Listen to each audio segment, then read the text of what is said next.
Well, right now, yeah. But if you look at the...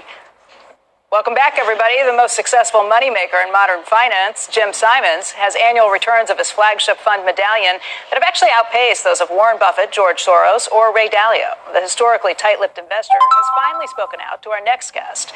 Joining us right now is Greg Zuckerman. He's the author and special writer for the Wall Street Journal.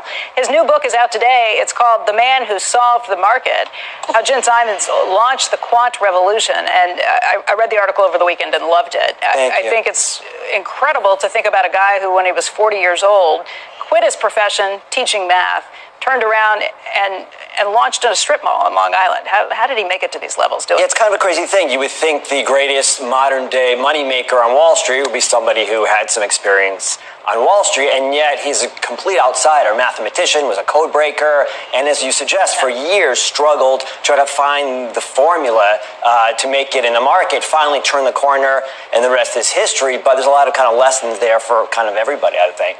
What kind of lessons? Resilience, the importance of models as opposed to kind of intuition. Too often we get caught up in stories when it comes to stocks. We get caught up in things like Uber and WeWork and all kinds of Theranos. And by using a model, and you look at the best companies today, all kinds of Amazon, Netflix, Tencent, it's all models, and that's the Simons solution. By deferring to models and the scientific method, you don't fall for things like behavioral biases that we all kind of greed and fear kinds of problems. Well, go ahead.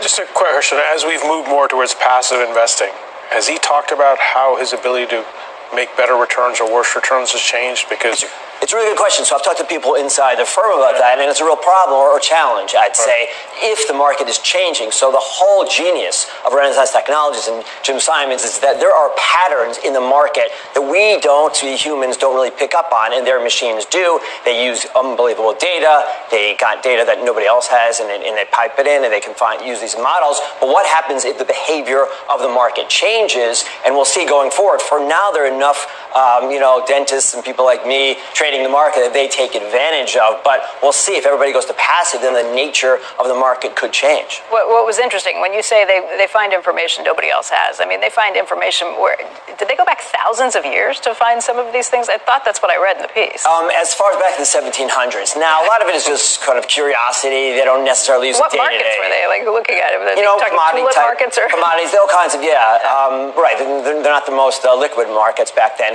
But it can help if there's a curiosity within the firm. But for a long time, for decades, they had cleaner data and more data than anybody else. And it really is a huge advantage. And they were paying attention to these kind of things, the importance of big data, years before Mark Zuckerberg was even finished with grade school. So is it harder to compete now where everybody's doing big data and where computer speeds have just gotten so phenomenal? Big data is like the code word we've heard tossed around for the last several years. Yeah, it's a good question. You would think, and yet they continue to outperform. They're doing a little bit better than the market this year. They've done better the last few years. But in the future, you wonder if they can keep it going. For now, they're still the preeminent investment firm going. The other side of it is the tax efficiency of an investment like this for the average investor. I think one of the things that people don't understand is the turnover is so high that it's all short-term capital gains. Yes, don't try this at home. Yes. The average holding period for these guys is about 2 days. So they're not high frequency, they're not kind of flash traders, and yet they're not the kind of things where if you're tax advantaged, that's okay, but if you worry about taxes, that's not. They've done very creative things, and I write about it in the book, to shift from short-term gains to long-term gains, but the IRS has raised some questions, and we'll see if they have to pay back some of those profits. The whole idea of being able to game the system again is on other people not being able to catch up. And he's amazing in that he's continued to build this entire setup where he is doing just that. We've talked about 2 and 20, about how that can't last, but it can last for somebody who's actually getting massive outperformance. What does he think about hedge funds in general and who can do what he can do? Yeah, no one really does what they do. So they don't really game the system as much as they look for patterns in the market that we all don't see. And there are a few day patterns. They could be shorter. They could be a little bit longer. But they're medium kind of term trading, as they call it. I think of that as gaming the system just because you're smarter than what everybody else is doing. I don't mean to suggest there's anything wrong with it. You're just getting smarter than everybody else and finding a way to beat it. Sure, for sure. And for for the average sort of traditional investor who used to use it an information advantage, I mean, one of the lessons from this story, I think, is how difficult it is for the traditional kind of investor to try to beat people like Jim Simons and other people with kind of the old traditional intuition, calling up companies, looking at balance sheets. There's more information out there that people can't digest as quickly as they used to, and you're competing with a guy like Jim Simons, who's a step ahead in terms of talent, too. I mean, they hired the best and the brightest from science, from mathematics. They don't even hire from Wall Street. It's a whole different way for organizing a firm and recruiting talent.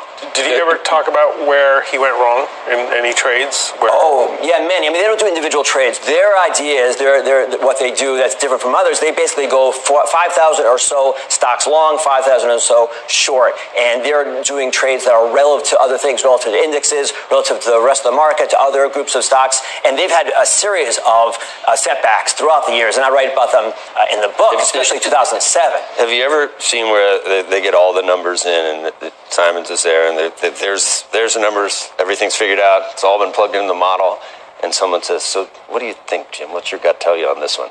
So the fascinating thing is that they themselves, as quants, they have to fight that instinct to some extent. So even last year, so Jim Simons is worth $23 billion. He is the preeminent quant, and the whole Wall Street is shifting to quant. 31% of all trading is quants. And yet last year, end of last year, the market was tanking. He's on vacation with his wife in Beverly Hills, sees the market going down, and he calls up his personal money manager and says, hey, shouldn't we be protecting here? Shouldn't we be shorting? So even after a lifetime, he's 81 years old. He's the king of this thing. Even he feels the kind of instincts that you and I do, it just right? Seems like I wonder if that ever helps or hurts.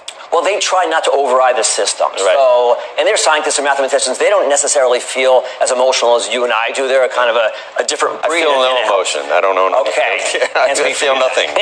I'm numb. I don't. I like Mr. Spock. No, but I like over time.